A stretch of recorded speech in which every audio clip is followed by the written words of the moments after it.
Good na ba? Okay. Hello, what's up guys? This is Unsane21 and I'm here to show you how to be able to stream with your eyes closed. Just kidding. How to not how Let's start off with the basic introductions of what I do in my spare time. Okay? I love to record my games. I love to record other people's games. I cast. I am a shoutcaster. I love it when people make plays. And when I do see a play, do you ever think that, hey, I wish I have recorded that game?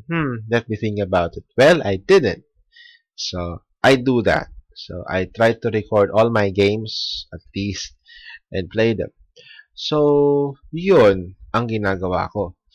So, right as of now, I will show you, kasi magandang question to eh. Like, paano ba maging isang streamer? Or a content creator. As a content creator, madali lang yan. Pwede ka lang mag-upload ng mga videos, edit ka lang edit. Streaming, madali lang yan. Pero, paano ka ba mag-start? Paano ka mag-start? Paano ka ba maging Korean? Just kidding. How will you start? How will you be able to give yourself a start? So, ladies and gentlemen, I will give you the basic rundown of how to be able to train your dragon when it comes to streaming. So this things is not giving me any answers at all.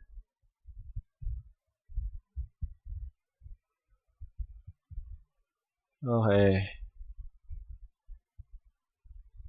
good job website. So yeah.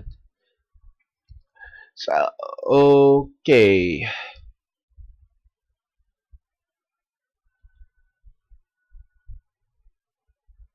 Stream sure. So yeah. So we have our things that we need. First thing that we need to do is we need to choose a broadcasting software. When I say broadcasting software or recorder, it's like one of those before you can actually the thing that we call it is screen capturing software. That's it, the screen capturing software. You started with print screen, then you want to be able to animate it, so you print screen multiple times, and then we have a moving video, and then somebody realized, hey, I actually make a video on tutorials and stuff like that. So they did it like screen capture the whole thing, but it was so laggy and stuff like that. That was the good old days, and now you can actually screen capture whatever the heck you want. So that's what screen capturing software is. So ang dalawang ginagawa niyan, they can record on a file.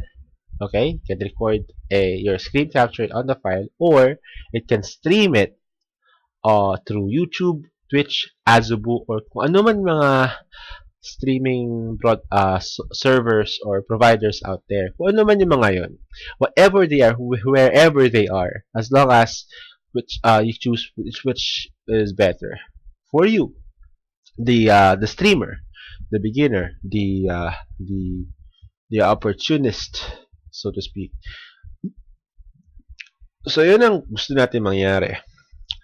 To begin with, we have to make sure that you install the Open Broadcasting Software or OBS. You can just Google it, OBS, like this. OBS. Boom. Download mo lang. Lalabas na yan. Makapag-download ka na. Right now, their server is closed and down and slow. So, hindi natin pwedeng download ngayon. So, ngayon, as you can see, this is how it look like once it's finished. Once it's finished installing, this is what it look like. Now, the thing with this is that you need to make sure you set it up. Hindi naman siya pala lahat automatic may ganyan na League of Legends, pick and bans. This is what I used for the tournaments that I held. Now, if you look closely, this is what it got. This is what it looks like. If you did that. Tapos, may mga settings pa ako dito. Pwede mo lagay ng images. Ito yung tsura niyan. Diba? Ganda. Pwede ka palit. Pwede ka mag-camera capture. Pwede ka malagay ng scores. Pwede ka malagay ng video. Mga ganong klaseng bagay. Pero hindi yan ang purpose dun eh. Ang gusto natin makita is, gusto ko capture yung ito. It's like, kanya nagiging tsura niya. So, it's me taking a picture of a picture of a picture. So, yun. So, ang gagawin natin, ang gagawin ko lang ngayon is just gonna show you the basics. Pakita ko na sa yung setup ko and just copy it from there on. And you can just simply, what you might say, go from there. Stop natin yung preview. So, understand nyo muna what are the requirements to do this. First, you need to understand the power of your computer. Mine is an i7 2.2 gigahertz quad-core laptop. The rest is scrappy except for the RAM. It has 8 gigs RAM. Upgraded na yun. Tapos, NVIDIA GT, not GTX. There's a difference with that. GT 610. Mobile. Yun. So, mabagal yun. So, if you think about it, ito yung performance index ng aking software, ng computer. And if you look at it, the graphics card is not really that good. So, although the RAM and the processor is really great, it's the graphics card that really kills it. So that means that if I play a game, it's gonna use a lot of the processor's power. So I have to think about that as well. So if you're using a lot of the processor's power, limited ka na lang sa pwede mo makuha. So yun. So aside, tatandaan mo yun. Kasi OBS is a screen capturing software that uses mostly not the graphics card, but it's gonna use the processor's power. So the requirement would be if you have a good processor and a good video card. The good video card will record your games, and the good processor will record the whole monitor. And aside from that, another optional requirement is to have 2 monitors. Like what I have now. If you look at the mouse, it will suddenly move to the left. Right, like that. There's like limits. Stuff like that. So yun. Next thing that you need to also consider is the other stuff like the settings. So once you are able to download OBS, what you need to do is to go ahead and go to settings. Make sure it's in English. Make sure that you follow these things except for the CBR. CBR is like this. 2,500 kilobytes per second. That's kilobits pala. Kilobits per second bitrate. So 2x64 is the basic fundamentals of encoding. It will the translation of the videos. So constant bitrate. Okay. So if you make sure if it's unticked, it's not going to be constant. But if you tick it, it will try to constantly use the 3,500 bitrate. Whatever happens, it will try to maintain giving you at least that or what's next of it. Okay. So constant bitrate means that it will try to encode the video at this particular rate.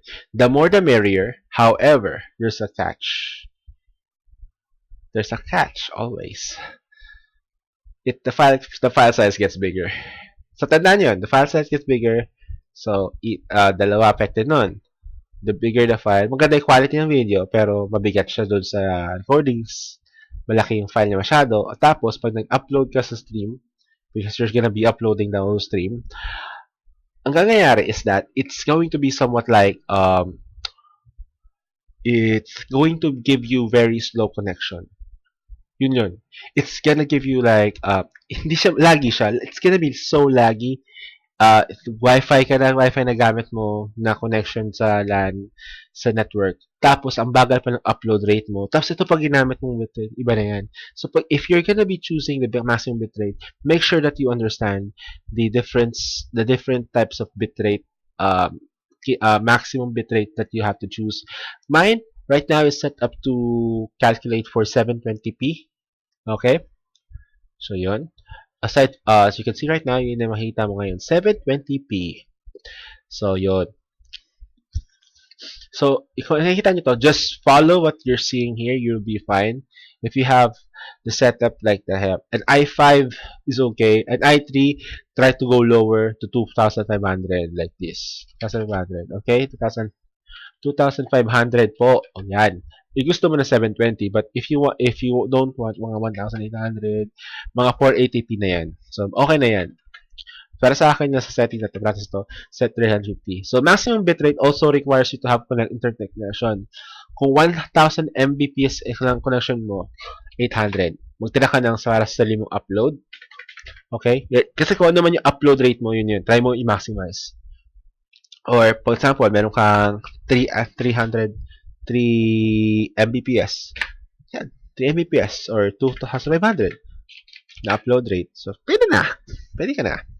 So, pero sa akin, we can choose this because we have at least 50 Mbps upload rate. Okay?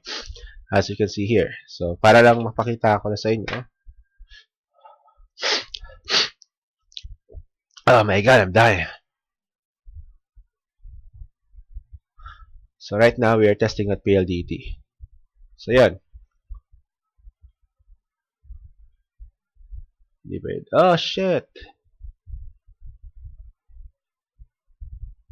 Yan. 720. Yan. Wala nang pakialam sa download muna kasi sobrang lakas na download. Yung upload rate ang kailangan mong pagtanahin kasi doon ka mag-stream. So, kung naman yung bitrate mo, yun yung transfer mo sa network. So, okay? So, we have that. So, pwede natin na i-stop yan.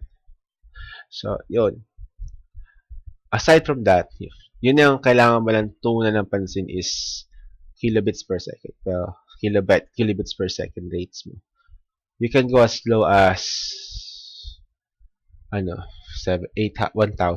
Pero sobrang low quality na yung video mo. Like, it's gonna be something 240p or 360p. Pero pag titiisip mo talaga yun. Tapos, aside from that, pili ka ngayon ng place para, ito sa top na to, dito sa top na to, it's going to be the streaming option sa top. Sa baba naman, it's going to be your options for the file position if you're recording and the file type. I choose to put it to FLV. That's fine. Kasi mas compressed siya and stuff like that. So yun, another thing that you need to also consider is the location of where you're gonna put it, as well as for the replay buffer. So another thing that you need to also know is that you do not want to change this one because it will change the resolution. If you have a monitor that has different sizes, just go focus on one monitor and that's about it. Another thing that you also need to consider is this, but you don't need to change it. Yung video, okay na. Yung advanced key, first follow what you see here. The process is high here, which means that it's gonna try to process the entire open broadcasting software as you put it at the highest place in the taskbar. So, para maganda yung pag-iisip niya. Aside from that, just follow what you see here. Itong part na to, do not mess with it unless you want to really change it. Very fast means that it's mas mabilis yung pagpaprocess niya ng image, so it's gonna try to follow up. However, if you want to be able to make it the high quality better as it goes, every pixel na makikita ng open broadcast i-translate niya sa encoder goes lower. If you just want everything to be fast, just go fast or go faster for so very fast. So yeah, the lower it goes down, the slower your processor will be. So yun yung parang reverse index niya, something like that. So okay. Aside from that, that's about it. Those are the only things that you need to consider when it comes to it. So settings, just copy what I have, except for the maximum bitrate. Kasi dito mo malalaman yung file size na actual video mo. 2,500 to 4,000 is 720p. 480 is 2,500 below to 1,800, and the rest is too low. Another thing is that's about it. So just copy it first. 1, 2. And yun. So ito yung unang part ng video. Salamat sa panood. Ito, next step na kailangan natin gawin is to create a scene. So yung scene natin is like we're gonna be adding a scene. Test scene natin siya. Test. Tapos okay. Sa loob ng scene na yan, kakaroon ng empty space. Pwede tayo maglagay ng video capture. Yan. Then, you have as option to capture anything. Let's say we're gonna want to capture Summer's code. When we preview it, ay nakikita natin. So, yun. Aside from that, pwede din tayong maglagay ng image. Kahit anong image sa video mo. Pwede natin lagay ito. Okay. Lalabas yan. Pag video mo yung stream. Yan. Tapos, pwede din tayo pwede ka rin mag-preview habang nagdagdag ka. Pwede mo yung text. Okay. Any text. Pwede mo rin siya palitan yung font to Comic Sans area, Comic Sans, or ano. Mga ganyan kasing bagay lang. Tapos, pwede ka rin maglagay ng slideshows, video capture, ito importante para mag-record mo yung game. So, that's about it. So, once nagdagdag mo na yan, you're basically ready to go and record games. You need to have two scenes. One is for the game, and one is for the actual, for the launcher. So, yun. So that will be another video. Salamat sa panonood, guys. If you have any other questions and concerns, feel free to nudge me in Facebook. Aside from that, or message me on Facebook. Or another thing that you want to consider as well is to go and visit the website, the Summer School web page. If you guys are interested to join, you can actually contact me, and then I will be more than happy to add you guys sa group chat. So, sa group namin. It's a closed group, but you can join. Okay, so we are more than happy to welcome. If you want to become a content creator by yourself, yeah, tulong kita kahit anong mangyari. Pero wag lang financially. Okay.